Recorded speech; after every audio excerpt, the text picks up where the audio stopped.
네, 공부는 망치다 이런 이야기를 들으면 어떤 생각이 떠오를까요?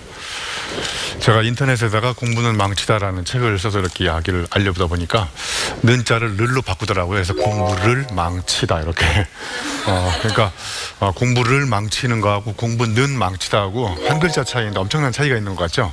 예, 앞에 거는 공부를 잘못해가지고 진짜 제대로 공부가 안 된 상태를 공부를 망치다라고 하고, 제가 오늘 말씀드리는 내용은 공부는 망치다는 제가 사실은 얼마 전에 안타깝게 돌아가신 우리 신영복 교수님이 쓰신 말씀 중에 공부는 망치로 합니다. 그래서 갇혀있는 생각의 틀을 이렇게 망치로 깨트리는 걸 제가 어디선가 이렇게 갑자기 생각이 나서 공부라는 것은 생각의 고정관념을 자꾸 이렇게 망치로 깨부수듯이 공부를 하면 할수록 여러분이 갖고 있는 생각이나 이런 것들을 새로운 생각, 새로운 어떤 책을 통해서 이렇게 끊임없이 내 머리를 고정관념을, 타성을 깨부수는 걸 이야기하기 위해서 제가 공부는 망치다라고 이렇게 표현을 했어요.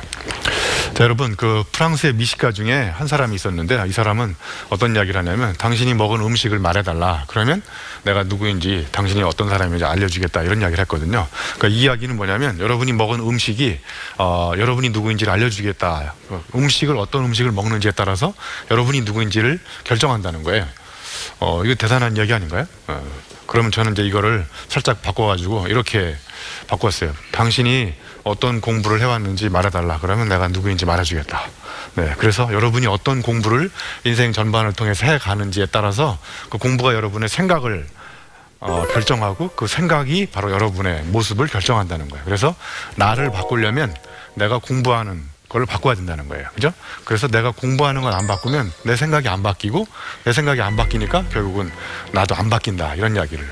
그래서 제가 이제 오늘은 공부에 대한 이야기를 마주침이라는 걸 좀 이야기해 보려고 해요. 그래서 제가 이제까지 인생을 살아오면서 마주쳤던 몇 가지 사건들이 있거든요. 그래서 그 마주침이 결국은 내가 색다른 공부를 해오면서 깨우친 삶의 역사라고 생각해요. 그래서 결론부터 얘기하면, 여러분이 새로운 공부를 한다는 것은 새로운 책과 마주치는 것이고, 또 예를 들면 새로운 사람과 마주치는 것이고, 또 이제까지 가보지 않았던 낯선 환경과 마주치는 것. 그래서 이렇게 마주칠수록 내 생각에 익숙한 것들이 자꾸 이렇게 깨지면서 공부가 새롭게 시작되는 거라고 저는 생각을 합니다. 자, 그래서 제가 오늘은 첫 번째, 제가 시골에서 자랐거든요. 저도 제 고향이 이제 충북 음성인데, 거기서 중학교 때까지 제가 무엇을 했냐면 주로 수렵, 어로, 채취, 농경 이런 생활을 하면서 자랐어요. 그래서 제가 자연에서 자라면서 자연에서 공부했던 것들을 잠깐 몇 가지, 한두 가지 말씀드리려고 하고요. 그 다음에 이제 제가 고등학교를 제가 어디를 나왔냐면요, 여러분 지금 인문계 고등학교 다니나 아니면 실업계 어디? 인문계 고등학교는 다니는 목적이 뭔가요? 대학을 다니기 위해서 가는 건가요? 네. 저는 여러분 같이 인문계 고등학교를 안 나오고 제가 공고를 나왔어요. 공업고등학교. 공업고등학교 다니면서 제가 한때 용접을 했었거든요. 그거 잘 모르시는구나. 제가 용접공 출신의 대학 교수예요. 그래서 어느 순간에 그 용접을 하고 이러다가 우연히 책을 읽었는데, 잠시 후에 어떤 책인지 제가 그 말씀을 드리려고 해요. 아무튼 오늘 결론 중에 하나는, 여러분이 어떤 책을 만나는지에 따라서 여러분의 인생이 그 순간부터 운명적으로, 혁명적으로 바뀔 수 있다, 이런 이야기를 해드리려고 해요. 그 다음에 세 번째는, 제가 이제 우여곡절 끝에 공부를 하고 석사, 박사학위를 받은 다음에 대학에 가기 전에 그룹 어떤 회사에서 한 5년간 근무를 했었거든요.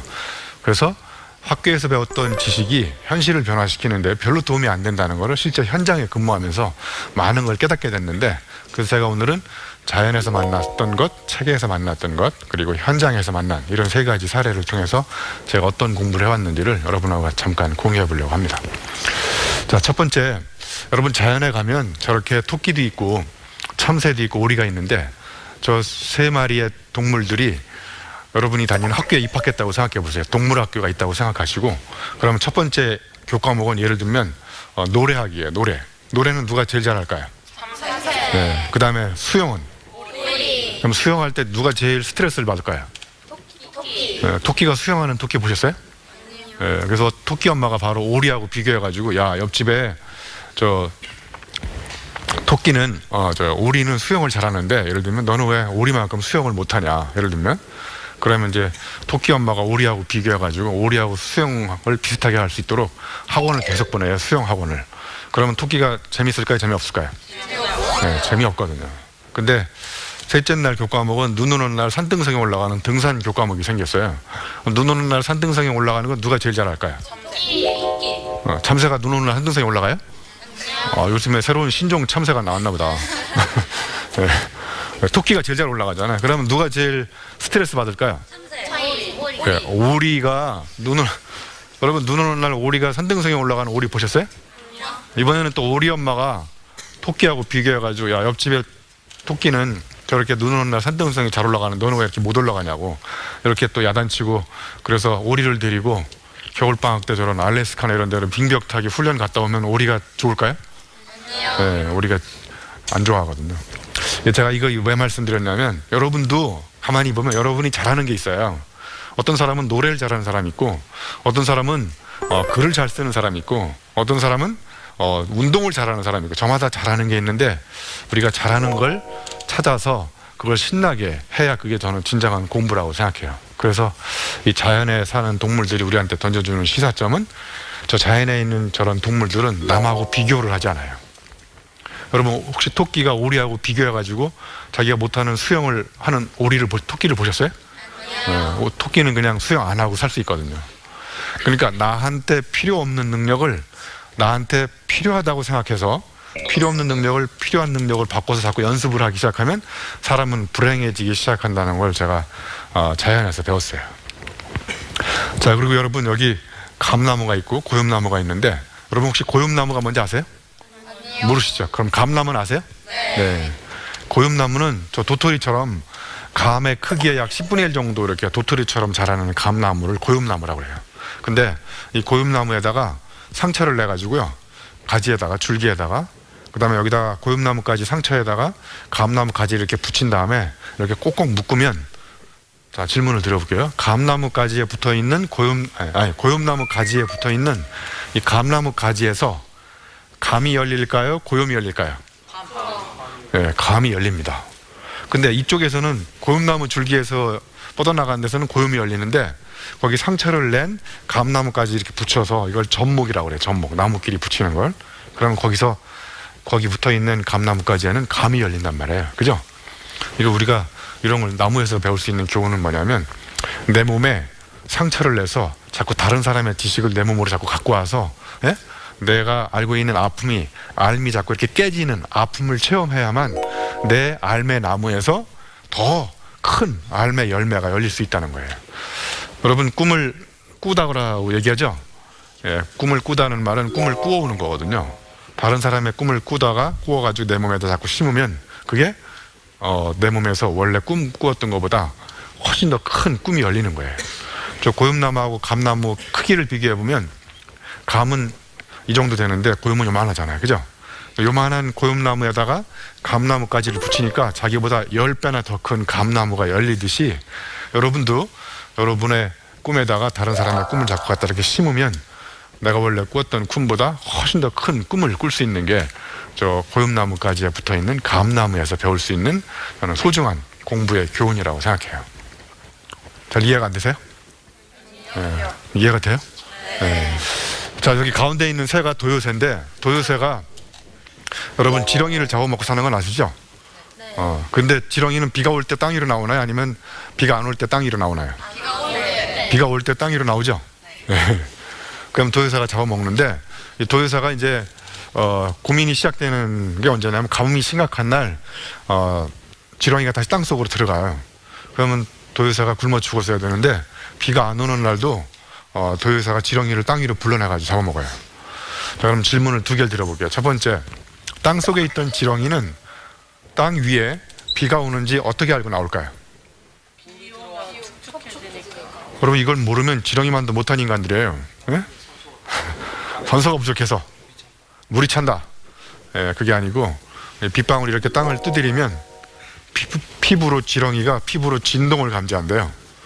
그래가지고 이렇게 밖으로 나오면 이제 도요새가 잡아먹는데, 평소에 지렁이 행동을 도요새가 유심히, 여기 봐보세요, 관심을 가지고 관찰을 해서 국리에 국리를 거듭해서 관찰한 걸 자꾸 생각해 보는 게 고찰이에요. 자, 관찰한 걸 자꾸 생각해보는 게 고찰. 아, 그러는 순간 맞아, 얘가 비가 오는 날 나오는구나, 이런 깨달음을 얻는 게 통찰. 그걸 다시 한번 생각하는 게 성찰이에요. 이거 제가 개발한 유형만의 사찰이에요. 그러니까 공부라는 것은 그 관찰로 시작을 해서 관찰한 걸 가만히 생각해보는 게 고찰, 그리고 그걸 그 순간 아 맞아, 이런 거구나, 이런 깨달음이 오는 게 통찰.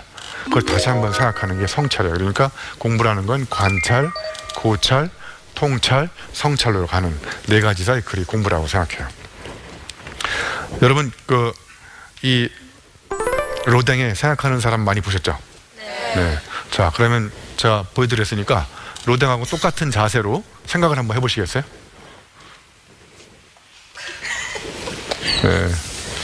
제가 보니까 오늘 생각이 없는 학생들만 온 것 같아요. 에? 다시 제가 보여드릴게요. 자, 오른쪽 팔꿈치가 왼쪽 허벅지 위에 올라가 있어요. 똑같이 해보세요. 자, 일단 이게 배가 나온 학생은 생각하기가 쉽지 않아요. 돌아가지가 않아요. 근데 제가 이거를 안 보여주고 해보라고 그러면 이 로댕하고 똑같은 자세로 생각하는 사람은 별로 본 적이 없어요. 자, 여러분 이 사람을 수없이 봤다고 생각했는데 안 보여주고 이 사람하고 똑같이 해보라고 하면 못하는 이유가 뭘까요? 자세히 안 봤기 때문에 그런 거예요. 네? 다시 이 세월 여기로 돌아가면 관심을 가지고 유심히 관찰해야 되는데 대충 본 거예요. 그러니까 대충 본 거니까 고찰, 아무 생각도 안 떠오르고, 그 다음에 깨달음, 각성도 안 일어나고 통찰이 안 일어나는 거예요. 그래서 대충 보면 대충 생각하는 거예요. 네? 그래서 여러분이 몸에 사는 가장 큰 해충 이름이 대충이라는 해충이 있어요. 자, 저는 그래서 이제 그 고등학교 가가지고 제가 3년 동안 용접을 했었는데 제 인생의 첫 번째 실패 체험이 용접이에요. 용접을 하다가 잘못 실패를 해가지고 저 용접 온도를 잘못 조절해가지고 저 철판에 이렇게 구멍이 뚫려버렸어요. 그래서 어차피 떨어진 거 용접봉으로 녹여가지고 철판에다가 구멍을 크게 뚫은 적이 있어요. 그래서 저는 철판만 생각하면 이 보름달처럼 구멍을 크게 뚫었던 그런 생각이 자꾸 떠올라요. 그래서 철판을 생각하면 저는 보름달이 연상이 돼요. 혹시 여러분 중에 철판을 생각하면 보름달이 연상되는 사람 있어요? 네. 연상돼요? 진짜요? 용접 해봤어요? 그냥 지금 대답한 거죠? 네. 그러니까 이게 무슨 이야기냐면 내가 체험을 해본 것만이 상상력으로 연결이 될 수 있다는 거예요. 그러니까 나는 철판을 생각해서 철판에 구멍을 뚫어본 체험이 있기 때문에 철판 생각하면 보름달이 연상이 되는 거예요. 그러니까 내가 체험해보지 않은 상상은 공상, 허상, 망상 이런 건데 내가 체험해본 것만이 상상력으로 연결돼서 그게 새로운 걸 창작할 수 있는 원동력이 될 수 있다는 거예요. 그래서 제가 이제 고등학교를 졸업하고 이 한국전력이라는 회사에 가서 잠깐 근무한 적이 있었어요. 대학을 안 가고 이제 직장 생활을 먼저 시작했거든요. 그때 제가 우연히 봤던 책 중에 하나가 이 다시 태어나는데도 이 길이라는 책이에요. 이 책에 공고생이 서복고시 패스한, 행정고시, 서복고시 이런 거 뭔지 알죠? 네, 그 고시 패스한 수기가 있어서 제가 눈이 번쩍 뜨여가지고 제 인생을 한 번에 역전시킬 수 있는 공부는 고시 공부라는 걸 알게 됐어요. 그런데 지금 생각하면 그게 잘못된 불온한 의도로 시작한 공부라는 거예요. 그래서 제가 실제로 고시 공부하려고 방송통신고등학교인가 그때 그 수업을 들어가면서 독학으로 공부를 했었어요. 저는 공고 다니면서 그 여러분처럼 대학 입시를 준비한 그런 체계적으로 준비한 경험이 없기 때문에 제가 스스로 찾아가지고 공부를 해가지고 어렵게 한양대학교를 가게 됐어요. 그래서 자, 제가 만약에 이 고시 공부하던 다시 태어난도 이 길을 잃은 책이 저한테 인생의 첫 번째 터닝 포인트를 제공해 준 책인데 제가 이거 읽고 너무 감동받아가지고 여러분한테 추천해주면 여러분도 저 책을 읽고 똑같이 감동받을까요? 네, 저 학생은 무조건 내라고 그러는 것 같아, 아까부터. 네. 네, 이게 무슨 이야기냐면 내 마음속에 어떤 문제의식이나 위기의식이 있으면 세상의 모든 책이 다 나한테 이렇게 스폰지처럼 이렇게 빨려드는데 내 마음속에 위기의식이 없으면 세상에 있는 모든 추천 도서는 아무리 읽어봐도 무의미할 수 있다는 거예요. 네?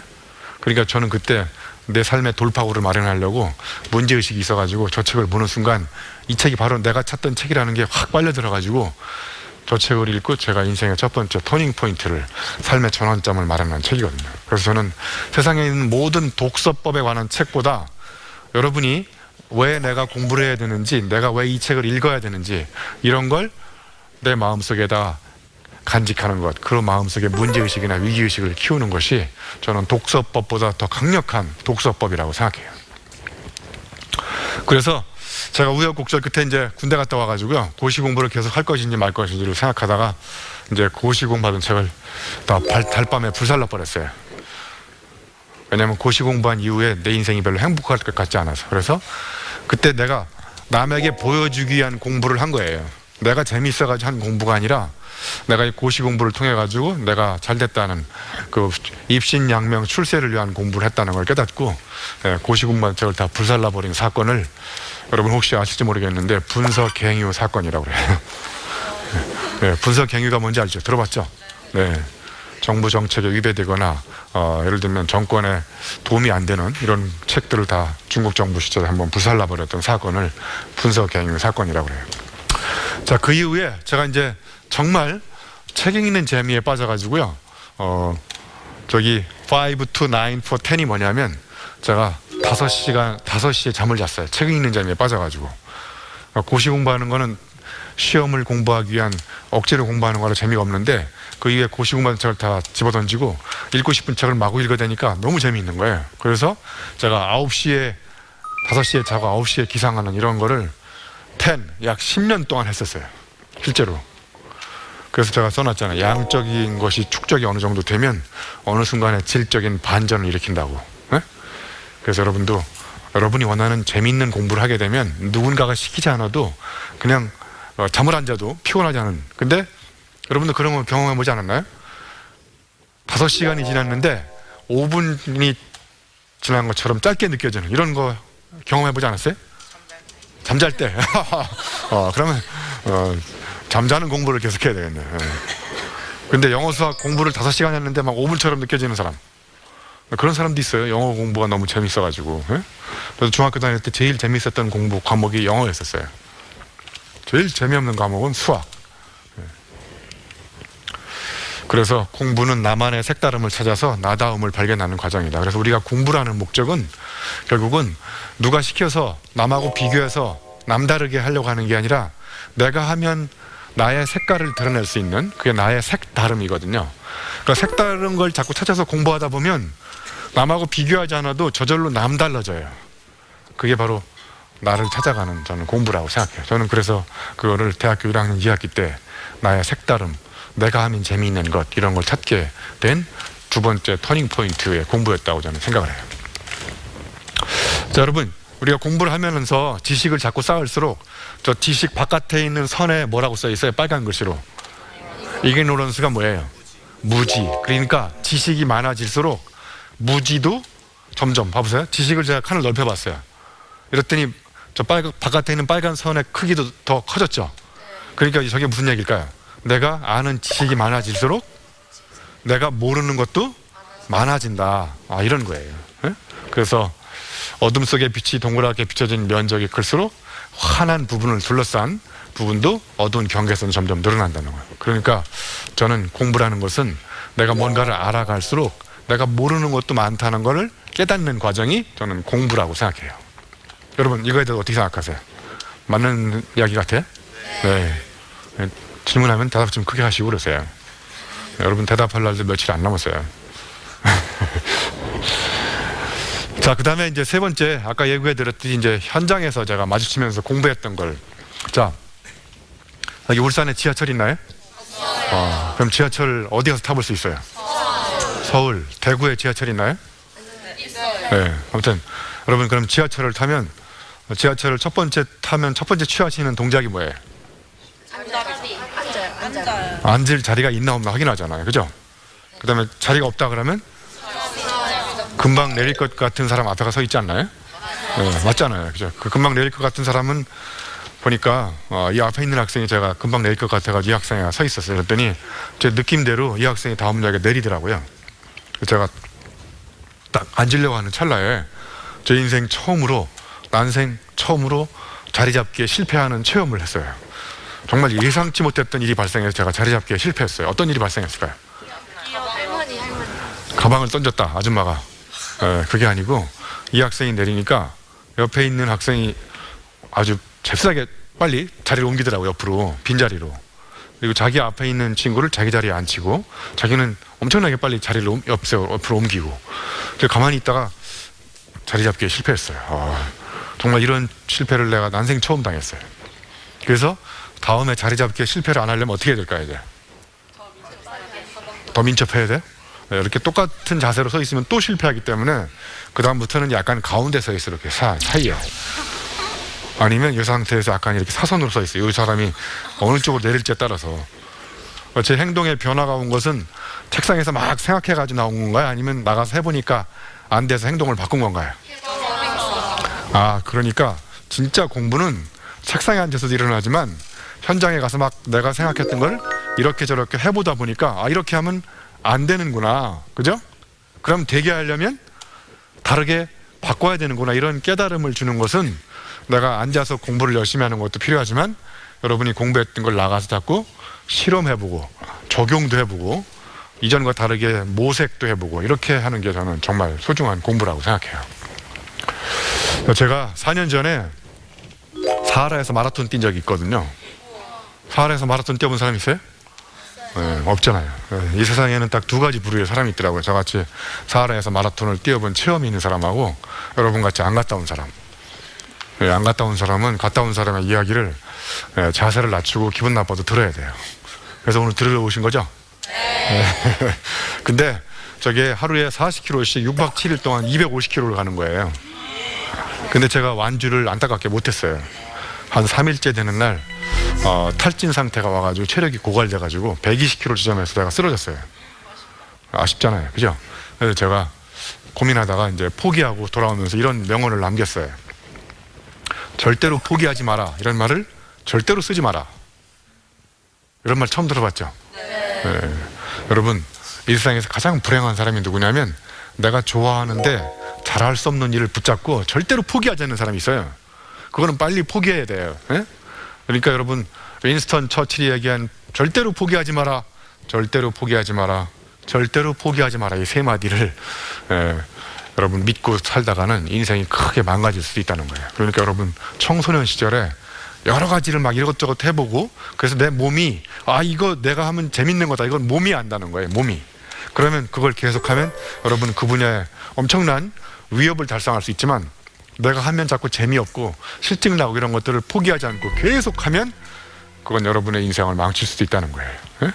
그래서 진정한 공부는 내 몸이 체험한 걸 막 어려운 말 동원하고 화려한 형용사 동원해가지고 이렇게 말로 하는 것이 아니라 조용히 내 몸이 체험한 거를 스스로 고백하고 독백하는 것이 저는 이 진정한 의미의 공부라고 생각해요.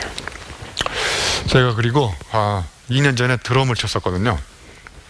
멋있지 않아요, 사진? 네. 근데 제가 결국은 드럼도 때려치웠어요. 자꾸 드럼을 치기 전에, 공연하기 전에 이렇게 자꾸 이렇게 다리가 떨리더라고요. 네? 여러분 여행을 떠날 때 이 다리가 떨려요? 아니면 심장이 떨려요? 네, 다리가 떨리기 시작하면 그건 이제 죽을 나이가 된 거예요. 네? 여러분 그러면 시험 공부할 때 다리가 떨려요? 심장이 떨려요? 아니면 머리가 아파요? 어디가 아파요? 심장이 아파요? 네. 배 아파요? 네. 아무튼 내가 좋아하는 일은요 다리가 떨리지 않고 이게 설레이거든요, 여러분. 그죠? 내일 소풍 가는데 막 다리가 떨리나요? 아니면 막 심장이 떨리나요? 네, 심장이 떨리잖아요. 근데 제가 보니까 저는 강연할 때는 막 심장이 떨리는데 이 드럼을 치기 전에는 제가 다리가 떨리더라고요. 그래서 내가 좋아하지 않는 일은 공부는 다리가 떨리는 일을 그만두고 심장이 떨리는 일을 찾아가는 과정이 저는 공부라고 생각해요. 그래서 앞으로 여러분도 공부를, 내가 하고 싶은 공부가 뭔지는 앉아서 할 수 없고 알 수 없고 직접 내 몸을 움직여서 직접 해봐야 된다는 거예요. 자, 저는 실제로 우리 대학생들한테 기말고사 문제를 스스로 아이들한테 문제를 내라고 그래요. 그러면 문제를 낸 다음에 스스로 자기가 쓴 문제에 답을 쓰고 답을 쓴 거에 대해서 스스로 학점을 쓰라고 그래요. 그 다음에 내가 이 학점을 왜 받아야 되는지 그거에 대해 스스로 3가지 이유를 대라고 그래요. 여러분 혹시 스스로 문제를 낸 다음에 답을 써본 경험이 있어요? 네. 그럼 여러분 주로 이제까지는 어떤 공부를 해봤어요? 있는 문제. 문제에 대해서 답을 쓰는 걸 해왔죠? 네. 그러니까 그게 제가 생각하는 우리의 진정한 의미의 공부가 아니라고 생각해요. 그래서 저는 진정한 의미의 공부는 주어진 문제에 대해서 답을 찾는 것이 공부가 아니라, 저는 더 소중한 공부는 여러분 스스로 문제를 던지는 거예요. 이제까지 없었던 문제를. 문제가 이전과 다른 색다른 문제면 답도 이전과 다른 색다른 답을 쓸 수가 있어요.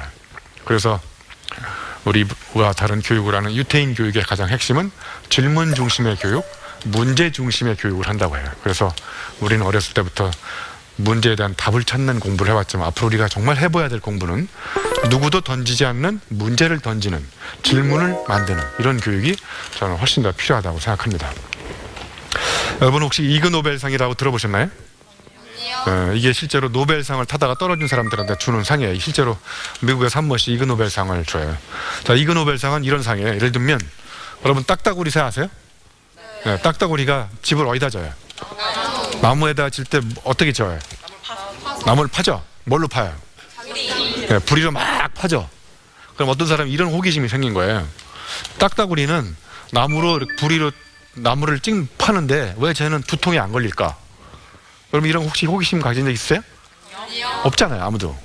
근데 누군가는 거기다 호기심의 물음표를 던진 거예요. 왜 쟤는 저렇게 나무를 계속 찍어대는데도 두통이 안 걸릴까? 이걸 호기심을 가지고 연구한 사람이 이그 노벨 조류학상을 탔어요. 실제로 한국에도 이그 노벨상 탄 사람이 3분 있어요. 3분. 조사해보세요. 제가 정확한 기억은 안 나지만 고롱의 모 과장님은 향기 나는 양복을 개발해서 이그 노벨 의류학상을 탔어요. 여러분도 이그 노벨상에 얼마든지 도전해서 상을 탈 수 있어요.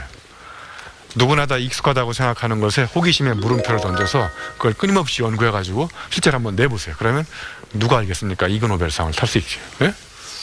제가 보기에 여러분은 노벨상을 도전하는 것보다 이그 노벨상에 도전하는 게, 이그 노벨상에 도전할 때 가장 필요한 거는 호기심의 물음표예요.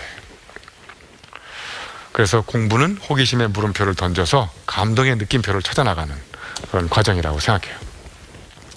자, 아무튼 저는 이렇게 제가 읽었던 책, 체험했던 것, 그 다음에 만났던 사람, 이런 걸 토대로 해서 책을 계속 쓰고 있습니다. 그래서 제가 책을 지금까지 약 77권째 책을 썼어요.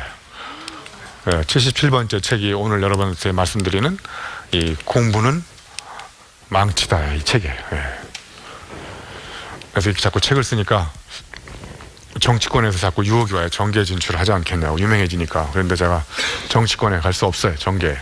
왜냐하면 저는 청문회를 통과할 자신이 없는 사람이거든요. 왜냐하면 이 말 봐보세요. 독창성이란 들키지 않은 표절이다. 너무 멋있는 정의 아니에요? 제가 무려 책을 77권이나 표절했거든요. 제가 책을 쓰는 방법은 여러 가지 아이디어를 스틸 훔쳐다가 리믹스 뒤섞으면 소스가 박멸되고 창조된 것처럼 보이는 거예요. 이 세상의 모든 창조는요, 영어로 nothing is original. 세상에 오리지널은 없어요. 모든 거는 다 익숙한 걸 남다른 방식으로 이렇게 조합을 하고 엮으면 낯설어 보이는 거예요. 그러니까 공부라는 것은 익숙한 걸 낯설게 만들어서 보여주는 것, 이게 저는 창의적인 공부라고 생각해요. 창의적인 생각이라는 것은 새로운 것을 생각해내는 능력이 아니라 익숙한 걸 낯설게 보여주면 그게 새로운 생각이 될 수 있다는 거예요. 그래서 여러분 잘 아시는 피카소 아시죠? 여기 훌륭한 예술가는 카피, 모방하고 위대한 예술가는 훔친다, 이런 말 나오잖아요. 그죠? 그러니까 저 피카소도 여러분이 아는 풀바디의 점심 식사를 그린 마네인가요? 모네인가요? 그 친구의 그림을 그려다가 자기 방식으로, 추상화 방식으로 표절했어요. 무려 150개 정도의 추상화를 그렸어요. 자기 방식으로. 그러니까 카피, 훔쳐다가 그대로 보여주는 게 아니라 자기만의 방식으로, 또 다른 방식으로 보여주는 것, 이게 위대한 창작이라는 거예요. 응? 그러니까 여러분도 다, 누구나 다 할 수 있어요. 자, 이제 정리하겠습니다. 자, 저는 공부라는 것은 여러분의 손발을 움직여서 직접 체험해보는 게 저는 진정한 의미의 공부라고 생각하고요. 그리고 가슴으로 공감하는 능력. 여러분, 공감이라는 건 뭔지 아시죠?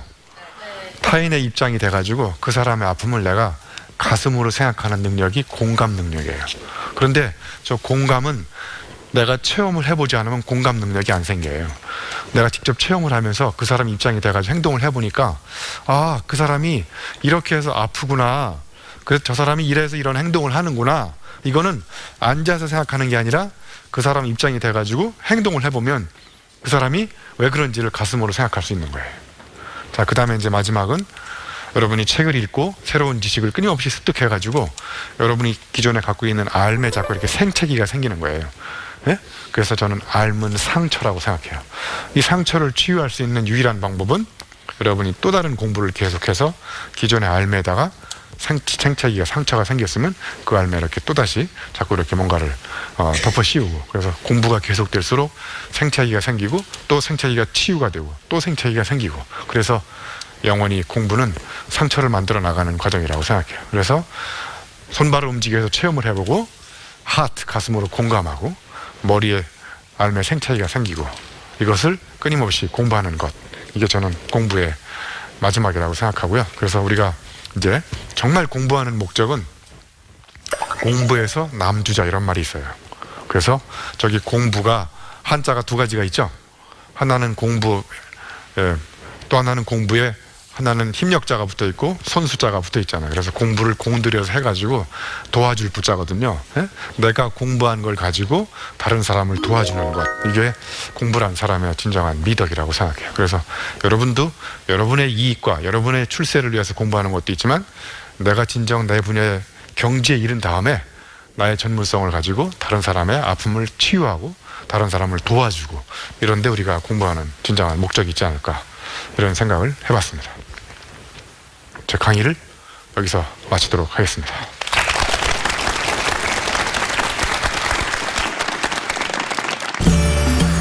세계 2위의 인구 대국이자 넓은 영토와 풍부한 자원, 독자적인 과학기술과 세계 최강의 IT 기술 등 무한한 잠재력을 가지고 있는 나라 인도. 다양한 인종과 종교를 가진 사람들이 모여 사는 다문화 국가이다. 신들의 나라, 명상의 나라로도 잘 알려진 인도. 최근에는 인도의 독특한 교육법이 각광을 받고 있다.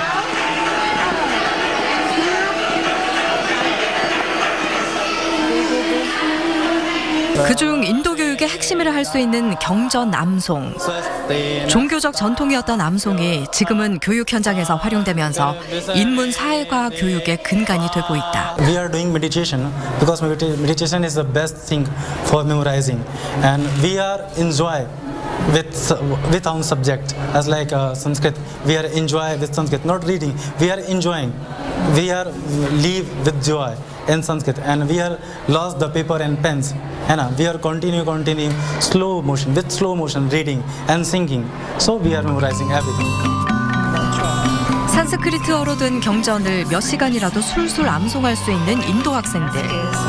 경전 암송은 단순 암기의 차원을 넘어선다.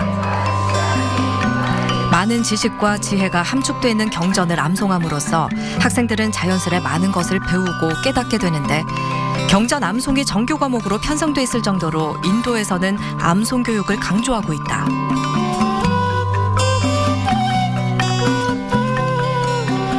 I break the words and then speak them, and then after that I try to repeat them 5-10 times, and then I understand them. 그런데 방대한 분량의 경전을 인도 학생들은 어떻게 암기하는 것일까? 방법은 리듬을 타며 암송하는 것이다. 고대 인도인들은 오디세이의 7배가 넘는 분량의 서사시, 마하바라타도 모두 암송으로 전수를 했다고 하는데, 엄청난 분량과 복잡한 이야기 구조를 가지고 있는 경전. 인도 학생들은 매일 반복해서 외우는 경전 암송을 통해 묵상하는 법을 배우며 사고의 폭을 확장시켜 나가고 있다.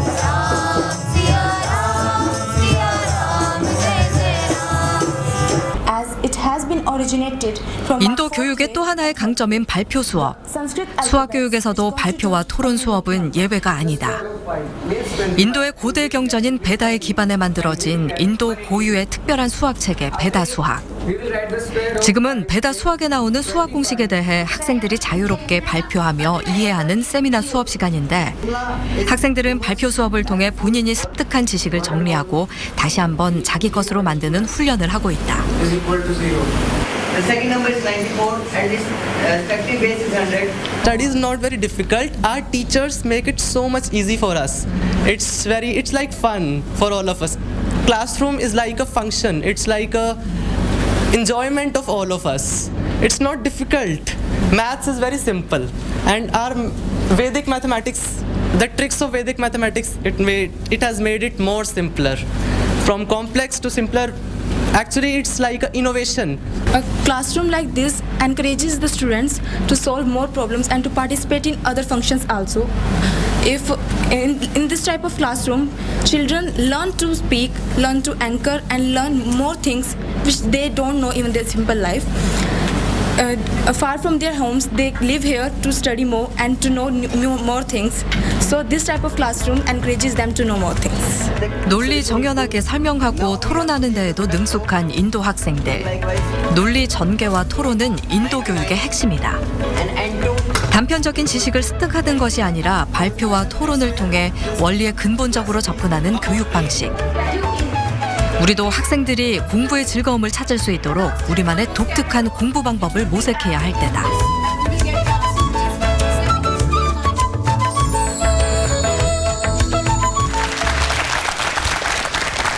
네, 자, 공부를 왜 해야 하는지 한번 진지하게 생각을 해보는 좋은 기회가 됐던 것 같습니다. 또 저도 오늘 강의를 들으면서 공부를 저도 같이 했다는 느낌 드는 게 내가 모르는 게 많다는 거를 이제 깨우치는 거, 어떤 그런 깨우침과의 마주침, 이게 공부의 시작이다라고 말씀을 내주셨는데 로댕의 오른쪽 팔꿈치가 왼쪽 무릎에 있다는 거 저도 오늘 처음 알았습니다. 그런 면에서 또 새로운 재미있는 공부를 또 한 것 같은데요. 자, 교수님을 흔히 지식 생태학자 네. 이렇게 많이 불리세요. 이게 네. 어떤 뜻인가요? 근데 아까 그 도요새 예를 들었잖아요. 자연에 있는 생명체들이 살아가는 원리를 저는 평소에 관심을 가지고 관찰해서 가만히 생각해 보는 걸 고찰이라고 했잖아요. 그래서 쟤네들은 저렇게 살아가는구나. 저마다 살아가는 생존의 원리가 있고 삶에 살아가는 생존 방식이 있는데 그거를 연구해서요. 사람을 변화시키고 조직을 변화시키는데 자꾸 대입해보는 그런 걸 제가 지식 생태학이라고 제가 만든 거예요. 네. 자, 그런데 공부를 좋아하면 좋겠지만 나는 천성적으로 공부가 안 맞는다. 이런 결론에 도달할 수도 있거든요, 사실. 해도 안 되는 경우에. 그런 생각에 빠진 학생들 어떤 이야기를 해주고 싶으신가요? 아마 그게 이제 그 공부가 바로 시험 공부인 것 같아요. 과목 공부. 그러니까 그런 것만이 제가 공부가 아니라 오늘 제가 강의를 통해서 말씀을 드렸듯이 다른 것도 얼마든지 공부할 수 있거든요. 그러니까 교과목 공부만이 공부가 아니라 교과목 이외에 다른 것을 할 수 있는 공부가 많이 있다고 저는 생각을 하는데 근데 대학을 가야 되니까 또 교과목 공부는 어느 정도 해야 되고 근데 저는 그런 사회가 오기를 희망해요. 우리가 모든 전 과목에 다 공부 선수를 길러내는 그런 공부, 학교 공부를 계속 하지 않아도 다른 공부를 해도 우리가 미래에 행복하게 먹고 살 수 있는 그런 제도나 뭐 이런 것들이 만들어질 수 있기를 희망하면서 저도 거기에 일조하도록 하겠습니다. 네. 네, 박수 부탁드립니다. 좋은 말씀입니다. 네. 자, 우리 학생들도 궁금한 게 많이 있을 것 같아요. 자, 이남희 씨 지금 학생들하고 같이 있거든요. 예. 네, 저는 오늘 교수님 강의를 들으면서 광고 카피 같다 그런 생각을 좀 많이 했어요. 해주시는 말씀이 다 너무 재밌는데 친구들의 질문 한번 받아보겠습니다. 안녕하세요. 안녕하세요. 자기소개 부탁합니다. 방어진고 1학년 김수지입니다. 네, 우리 수지 양은 궁금한 거 어떤 거 교수님한테 질문하고 싶었던 거 하나 해주세요. 고등학생 때 꿈이 뭐였는지 궁금합니다. 네, 저는 사실 꿈꾸는 것이 무엇인지를 몰랐었습니다. 네. 왜냐하면 하루하루가 괴로웠으니까요. 하루하루 용접하는 것도 괴로웠고 저는 밤 12시까지 용접을 했었거든요. 여러분은 밤 12시까지 지금 대학 입시를 위한 공부를 하지만 저는 고등학교 다닐 때 실습장에서 용접을 하면서 당시 내가 꿈꾸는 것 자체가 사치일 수 있다는 걸 알게 됐어요. 그래서 진정한 의미의 꿈은 책상에 앉아서 머리로 꾸는 것이 아니라 몸으로 꾸는 거라고 생각해요. 그래서 저는 이런 말을 하거든요. 꿈 깨야 꿈 꿀 수 있다. 그러니까 헛된 망상이나 이런 내가 꾸고 있는 꿈들을 깨는 방법은 앉아서 꾸는 게 아니라 여러분이 나가서 한번 해보는 거예요. 예? 그래서 여러분 지금 꿈이 없어도 아주 좋습니다. 여러분이 꿈이 있으면 이상한 거예요. 제가 보기에. 그러니까 우리 사회가 자꾸 젊은 아이들한테 자꾸 꿈을 꾸라고 하는데 꿈이 없는 게 너무 정상인 거예요. 더 나이가 들어서 꿈을 꿔도 돼요. 지금 꿈이 생긴 거는 엉뚱한 꿈일 수도 있어요. 네, 그러니까 꿈이 없는 거에 너무 좌절하지 마시고 꿈이 없는 게 너무 정상이다. 너무 재밌게 사세요. 그러면 꿈이 생깁니다. 나중에. 교수님께 상당히 많은 위로를 받는 것 같아요. 그렇죠? 예, 강의 시작할 때하고 지금하고 표정이 굉장히 많이 밝아졌어요. 우리 학생들. 예. 자, 그리고 또 우리 학생들 궁금한 거 있으면은 손 번쩍 들고 질문을 해주시면은. 울산 고등학교 1학년 최시혁이라고 합니다. 저는 좋아하는 공부가 축구 공부랑 정치학 공부를 좋아하는데 사람들이 계속 왜 그렇게 판이한 두 가지를 공부하냐고 물어보는데 이 둘 중에 저도 항상 뭘 우선적으로 해야 될지 고민을 많이 하는데 이상과 현실 사이에서 고르는 거는 많이 들어봤지만 이상과 이상 사이에서 고르는 거는 잘 들어보지 못했기 때문에 여기서는 뭘 골라야 하는지 말씀해 주시면 고마울 것 같습니다. 우리 학생의 인생을 책임져 주세요. 부탁드리겠는데요. 네, 저도 사실은 저 초등학교 3학년, 4학년, 5학년, 4년 동안 축구 선수를 했었거든요. 근데 축구 선수가 되고 싶어서 중학교도 축구하는 학교로 가고 그 축구를 꿈을 꿨었는데 사실은 이제 어머니께서 축구를 하면 밥 먹고 살기 어렵다. 그래서 축구를 그만두게 해가지고 강제로 꿈을 접었어요. 근데 지금 생각하면 지금도 저는 직장 다닐 때 예전에 조기 축구를 했었거든요. 그러니까 뭐 하나를 접지 마시고요. 끝까지 한번 해보세요. 제가 보기에. 그러면 그 둘 중에 뭐를 포기해야 될 게 아니라 두 가지를 저는 다 할 수 있다고 생각해요. 축구도 하면서 정치학 공부도 하고. 그래서 실제로 제 아들도 농구 선수가 되겠다고 그래서 농구를 3년 동안 고등학교 때 3년 동안 대표 선수를 했었어요. 그리고 경영학 공부를 지금 이제 대학에 가서 하고 있는데 그때 만약에 하나를 포기하고 하기 싫은 걸 또 다른 걸 하기 시작했다면 아마 그렇게 되지 않았을 것 같아요. 그러니까 이상이 뭐 10가지 넘으면 그건 참 헛된 망상일 것 같지만 이상이 2가지 정도 되니까 그건 얼마든지 이상적으로 할 수 있을 것 같아요. 네. 야. 일단 그 이상이 좀 소박한 게 좀 유리하네요. 네. 예, 너무 많은 것보다는. 예, 일단 2가지면 딱 좋을 것도 같아요. 예. 또 다른 질문 있으면 또 해주세요, 우리 학생들. 교수님의 공부는 망치다라는 책의 표지에서 4차 산업혁명이라는 글귀를 보았는데요. 제가 4차 산업혁명에 지금 관심이 있는 상태이기도 하고 먼저 다보스 포럼의 클라우드 슈밥이 말했듯이 제4차 산업혁명은 모든 사회 전반에 변화를 가져올 그런 혁명인데 이 4차 산업혁명에 대해서 교수님이 어떻게 생각하시는지 제가 궁금합니다. 네, 자, 우리 에듀 콘서트 우리 학생들 평균 수준입니다. 네, 4차 산업혁명을 제가 몰랐으면 큰일 날 뻔했네요. 네, 아무튼 1차, 2차, 3차 산업혁명하고는 근본적으로 다른 4차 산업혁명이 오는데 저는 제가 교육을 전공하는 사람이니까 앞으로 교육의 미래가 4차 산업혁명에 왔을 때 어떻게 바뀔지를 대신 말씀을 드리면 4차 산업혁명 일반에 대해서 우리가 관심을 갖기보다는 그것이 나한테 미치는 영향이 뭔지를 한번 생각해 보면 좋을 것 같아요. 자, 잘못 생각하면 4차 산업혁명이 왔을 때 편안하게 앉아서 원하는 공부를 그냥 기계가 대신해 줄 수 있고 누군가가 나를 대신해서 내가 할 수 있는 공부를 힘든 거를 대신해 줄 수 있다고 생각하고 또 예를 들면 기계가 발전하면서 알파고든 인공지능이 발전하면서 인간의 지능을 능가하는 이런 것들이 나온다고 하잖아요. 그죠? 그런데 저는 기계나 인공지능이 해낼 수 없는 인간 고유의 능력이 뭘까? 저는 이런 거에 관심이 많거든요. 여러분이 생각하기에 기계가 절대 할 수 없는 여러분만이 할 수 있는 고유한 능력은 뭐라고 생각하세요? 예, 감정 능력. 또 하나는요. 호기심을 기반으로 질문하는 능력이에요. 기계도 질문할 수 있는데 기계는 인간이 짜준 프레임 안에서 알고리즘 안에서 질문할 수 있어요. 그런데 기계가 호기심을 가지고 질문할 수는 없어요. 기계가 호기심을 가지고 질문하기 시작하면 인류는 멸망하기 시작한다고 생각해요. 그러니까 기계가 절대로 할 수 없는 거는 호기심을 가지고 질문을 던지는 거거든요. 그러니까 4차 산업혁명의 주도자도 결국은 인간인 거고 인간이 만든 기계가 인간의 조교, 보조 수단으로 쓰이게 하려면 우리는 더더욱 호기심을 가지고 이전과 다른 질문을 하면서 살면 기계가 아무리 발전하고 4차, 5차 산업혁명이 와도 저는 그거를 주도하고 그걸 이끌어가는 거는 사람이라고 생각해요. 네. 이그 노벨상에 도전하는 학생이 많을수록 이제 맞습니다. 더 좋아지겠네요. 네, 네. 예. 자, 또 다른 학생 있으면. 저 어릴 때부터 꿈을 갖고 있었는데 아까 전에 지금 꿈이 있으면 이상한 거라고 하셨는데 그거의 정확한 의도를 잘 모르겠어요. 네. 너무 어렸을 때 꿈을 갖고 그 꿈이 확실하다고 이렇게 생각하고 믿을수록 다른 꿈을 꿀 가능성을 어렸을 때부터 원천적으로 봉쇄당하기도 하잖아요. 그러니까 A라는 꿈을 꿨는데 아직도 살아야 될 인생에 엄청나게 많이 남아있는데 내가 조금 살아본 상태에서 이게 꿈이라고 믿고 이것대로 계속 하다 보면 다른 꿈을 엄청나게 꿀 가능성이 이쪽에 많이 열려 있는데 그쪽을 가보지 못한 상태에서 요거 하나 믿고 갈 수도 있다는 거예요.